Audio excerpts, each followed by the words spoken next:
39-year-old Melvine April stole millions of dollars from her husband, 40-year-old retired real estate investor Jimmy April Jr., and abducted their children, Tony and Sherry. The betrayal of a marriage by a husband or wife is regrettable, but not uncommon. However, in the case of Melvine and Jimmy, this betrayal took on a catastrophic dimension. Through one of the most cunning and manipulative schemes imaginable, she allegedly siphoned off a fortune from an estate once valued at $4.5 million. In the most devastating blow, she also stole their children, Tony and Sherry. At approximately 9:30 p.m. on January 18, 1989, Jimmy and a friend arrived at his Carmel, California home after attending church, only to find Melvine, Tony, and Sherry gone. On the dining room table, he found a note from her that read, "Jimmy, the children and I are fine. We're spending some time together to make up for the times I was away. We haven't been abducted, and I'm not having an affair. It's just the children and me getting reacquainted. We love you. Mel." At approximately 11 p.m., Jimmy decided to search for his family. He and his friends scoured the surrounding neighborhood. At a phone booth, he called home again, hoping that his family had returned, but they had not. As he walked back to his car, two police officers appeared with their guns drawn. They told him to stop, slowly take his hands out of his pockets, and put them on his head. They then told him to slowly turn around and face away from them. After an anonymous phone tip, police had been on the alert for a stolen car identical to Jimmy's. When they spotted him, they assumed he was the thief. He now believes that the phone call was placed by Melvine, who had hoped to buy more time for her getaway. A few minutes after his apprehension, he was released. At 3 a.m., police discovered Melvine's van at nearby Monterey Airport. There was a long-term parking ticket on the window, and a $10 bill was found inside. Suspecting that Melvine had been abducted, he called his Tampa, Florida bank and ordered a freeze to be placed on his accounts. He did not want kidnappers accessing his cash directly through Melvine. His bank told him that his accounts were empty. Jimmy was stunned. He learned that in the months before her disappearance, Melvine had personally withdrawn all of his money and ordered his accounts closed. He says he had a very empty feeling when he learned what had happened. He felt betrayed and foolish. He says that he knew better, but he trusted Melvine. He realizes now that she was not worth that trust. However, he says that the money was not the problem. The real wealth was his children. He says he lived for them. Jimmy says it is quite a feeling to have trusted someone for 20 years, only for them to betray that trust. He and Melvine were married in 1971 after meeting at the University of South Florida. He came from a wealthy family, while she was from a poor one. Together, they set out to make their fortune. He says they focused most of their energy on acquiring wealth and getting established. They worked fervently and constantly so that one day they could have a family and afford it. They worked together, and she worked as passionately as he did. Jimmy had a knack for making money in real estate and soon amassed 101 different properties, mostly apartment complexes, and undeveloped land in Hillsborough County, Florida. At one time, these assets were worth approximately $4.5 million. Though he was rich in material goods, he was poor in health. At the age of 32, he weighed 428 pounds, and this weight, coupled with chronic phlebitis, led to a cardiac arrest in early December 1981. Jimmy was in a coma for 3 days and spent a month in the hospital. Melvine was rarely absent from his bedside. In late December, he was finally allowed to go home. After his near-death experience, he was virtually an invalid. Doctors felt that any stress or physical activity could kill him. In the days and months that followed, Jimmy was in and out of the hospital. He realized that once someone experiences cardiac arrest, their chances of survival are typically extremely low. As a result, he began living as if it were his last days. He became convinced that he was going to die at any moment. Jimmy was very fearful and apprehensive. He became totally reliant on Melvine because he trusted her. She began handling every aspect of the business, and he became detached from his day-to-day operations. As time passed, he even refused to take phone calls. In 1986, with his health still poor, he finally decided to lose the weight that was slowly killing him. He began a crash diet and lost 209 pounds in 6 months. In 1988, Melvine convinced Jimmy to sell their home in Tampa and move to the wealthy artistic community of Carmel, California, where their son Tony could live better with his asthma.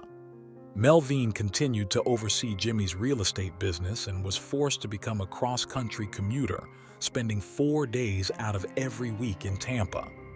In early January 1989, Jimmy realized that he had not seen a bank statement for months. He asked Melvine to show him the most recent one. She told him not to worry about it, but showed him anyway. He told her that it did not look right.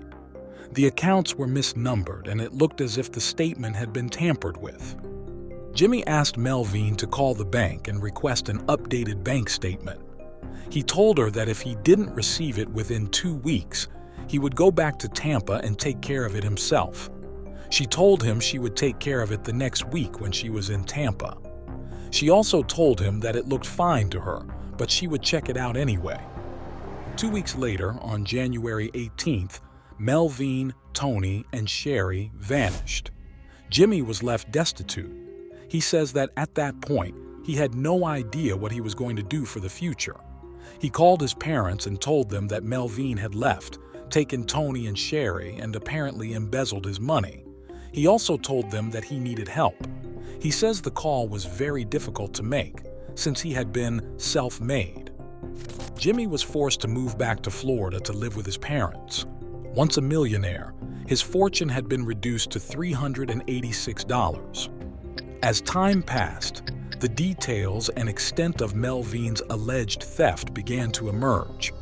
By taking out second mortgages on his real estate, she had managed to convert his assets into untraceable cash, leaving the banks free to foreclose and then confiscate the properties.